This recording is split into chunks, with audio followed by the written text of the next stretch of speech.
Pak Tito S3, Pak Kapolri S3. Luar biasa itu semua. Begitu banyak S3 kalau tidak bisa memperbaiki sistem kelewatan. Dunia maya kembali diguncang. Nama Bjorka, sosok peretas misterius yang sempat mengguncang Indonesia pada tahun 2022, kembali menjadi pusat perhatian publik. Meski pihak kepolisian mengklaim telah menangkap pelaku di balik akun legendaris itu, kenyataan di lapangan justru berkata lain. Akun @bjorkanism di Instagram masih aktif, bahkan dengan nada mengejek. Dalam unggahan terbarunya, sang hacker menulis kalimat yang membuat publik tercengang. Kalian pikir orang yang ditangkap itu saya? Semua orang bisa gunakan nama saya, tapi saya yang asli masih bebas. Data Polri diretas oleh Bjorka setelah polisi berhasil menangkap orang yang katanya Bjorka. Jadi setelah polisi menangkap pria yang bernama WFT ini, muncullah bocoran data 341.800 personel Polri yang diretas oleh yang diduga Bjorka asli. Seolah kayak ngeledekin Polri. Gara-gara penangkapan tersebut, terus di akun itu dia juga bilang kayak gini nih. Ini gue gak tahu harus ketawa ngeliatnya atau sedih atau marah gitu. Karena kayaknya keamanan data kita itu di Indonesia udah kayak sampah aja. Gak ada privasi sama sekali. Bahkan segaris Polri aja datanya dibocorin dengan mudah gini. Gara-gara Bjorka ngerasa gak semudah itu nangkep dia gitu. Setelah ngeliat ini, makin terlihat sepele banget kan data pribadi itu. Karena bener-bener gak ada data pribadi yang aman. Polri aja dibocorin datanya, ibarat kayak bener-bener dipermalukan gitu Polri gitu. Kalau menurut gue.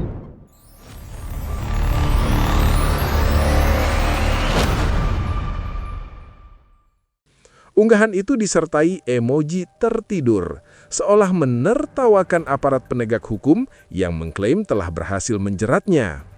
Namun, yang lebih menggemparkan, Bjorka kembali melancarkan serangan siber. Kali ini targetnya bukan lembaga intelijen, bukan pula pejabat politik, melainkan Badan Gizi Nasional atau BGN, instansi yang mengelola program Makan Bergizi Gratis atau MBG, program andalan pemerintahan Presiden Prabowo Subianto. "Halo Badan Nutrisi," tulis Bjorka dengan nada sinis.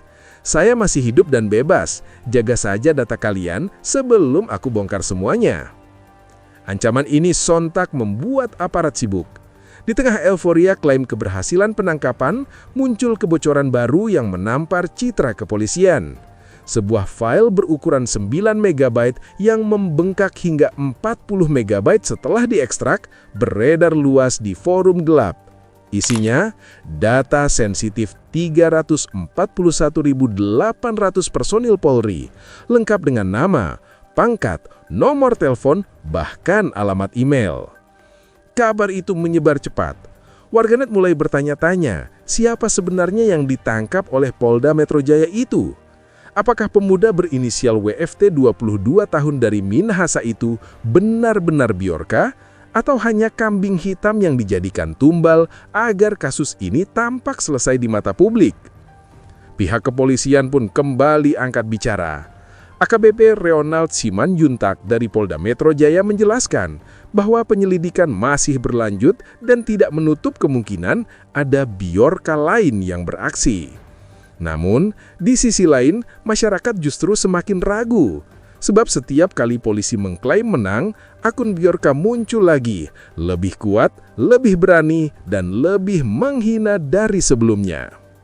Lagi nih, terulang lagi. Kalau sekali dua kali salah tangkap oke lah. Ini berpuluh ratusan kali loh kepolisian salah tangkap. Jadi ini gimana nih bapak-bapak kepolisian? Jadinya udah ketangkep apa belum nih Pak? Kok malah bapak yang nangkep, bapak yang datanya dibongkar Pak? Gimana konsepnya sih Pak? Lagi kata saya juga hacker dilawan Pak. Harusnya tuh justru menurut gue ya hal-hal kayak gini itu dimanfaatkan gitu loh. Kemampuannya dia, intelijensinya dia sebagai hacker yang dimana pasti Bjorka ini ahli di bidang IT gitu kan. Harusnya tuh negara tuh bisa merangkul gitu loh. Diajak kerjasama gitu loh untuk menjaga data keamanan masyarakat Indonesia gitu. Bukan malah ya Allah diginiin dah tuh. Ya ngamuk lah dia. Situasi ini akhirnya menarik perhatian istana. Menurut sumber internal yang beredar di kalangan media, Presiden Prabowo dikabarkan geram dengan kinerja kepolisian yang dianggap tidak tegas dan tidak efisien dalam menangani kasus besar siber. Program BGN yang diserang oleh Bjorka adalah bagian penting dari agenda kesejahteraan rakyat. Prabowo menilai jika data lembaga vital yang bersinggungan langsung dengan program rakyat bisa diretas begitu saja, maka keamanan negara sedang berada dalam kondisi rawan. Dalam rapat terbatas di Istana, Prabowo disebut mengeluarkan ultimatum keras kepada jajaran kepolisian, khususnya Kapolri Jenderal Listio Sigit Prabowo. Dengan nada tegas, ia dikabarkan mengatakan, "Jangan berikan saya laporan yang indah di atas kertas. Rakyat tidak butuh alasan, mereka butuh kepastian dan perlindungan. Jika hacker bisa menertawakan institusi negara, artinya sistem kita lemah, dan saya tidak akan mentoleransi kelemahan ini." Ucapan ini menjadi tanda ketidakpuasan Prabowo terhadap kinerja aparat di bidang keamanan digital.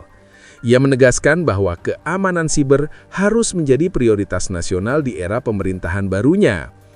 Bagi Prabowo, kebocoran data bukan sekedar pelanggaran teknologi. Ini adalah serangan terhadap martabat negara.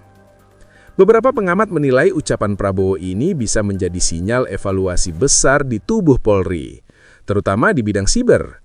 Bahkan beredar isu bahwa Presiden mulai mempertimbangkan penggantian Kapolri jika dalam waktu dekat tidak ada hasil konkret dalam pengungkapan kasus Bjorka. Sementara itu, Edi Hasibuan, Direktur Eksekutif Lembaga Kajian Strategis Kepolisian Lemkapi menilai bahwa sebagian aksi ini bisa saja dilakukan oleh Bjorka palsu. Namun ia mengakui bahwa keresahan publik tidak bisa diabaikan. Kita minta Polri kembangkan penyelidikan agar masyarakat tenang, karena kalau begini terus, kepercayaan publik bisa runtuh, tegasnya. Di sisi lain, ahli keamanan siber Teguh Aprianto memperingatkan bahwa kebocoran kali ini bukan hal sepele. Menurutnya, data ribuan anggota Polri yang tersebar dapat dimanfaatkan untuk penipuan, pemerasan, bahkan ancaman keselamatan pribadi. Ini bukan gertakan, ini nyata. Negara harus bergerak cepat, ujarnya. Kebocoran demi kebocoran, klaim demi klaim, membuat masyarakat semakin skeptis. Di dunia digital, nama Bjorka kini bukan sekedar hacker, tapi simbol lemahnya pertahanan siber nasional. Dan bagi Presiden Prabowo, hal ini tidak bisa dibiarkan. Ia dikenal sebagai sosok yang disiplin dan tidak mentoleransi ketidakmampuan aparat dalam menjaga keamanan. Ultimatum tegas pun keluar. Jika institusi penegak hukum tidak bisa menjaga data sendiri, bagaimana bisa menjaga data rakyat? Saya ingin pemimpin yang kuat, bukan yang hanya bisa beralasan. Kata-kata itu menjadi gema keras yang kini menggema di koridor Polri. Sinyal perombakan besar mulai terasa. Rakyat menunggu langkah tegas. Apakah Kapolri akan diganti? Atau akan mampu membuktikan diri di hadapan Presiden dan rakyat Indonesia? Yang pasti, drama Bjorka belum usai. Dan di tengah ketegangan ini, satu hal jelas, Prabowo ingin aparatnya bukan sekedar bekerja, tapi benar-benar tangguh dan mampu menjaga kehormatan negara di dunia maya. Kasus ini menjadi pengingat keras bahwa di era digital, perang tidak lagi hanya terjadi di medan pertempuran, tetapi juga di balik layar komputer. Ketika data negara bisa diretas dan aparat ditertawakan, maka yang dipertaruhkan bukan hanya sistem, tapi kepercayaan rakyat kepada negara. Presiden Prabowo menuntut hasil nyata, bukan janji. Dan kini, nasib para petinggi kepolisian mungkin sedang ditimbang, antara tetap dipercaya atau digantikan oleh sosok baru yang dianggap lebih hebat dan berani.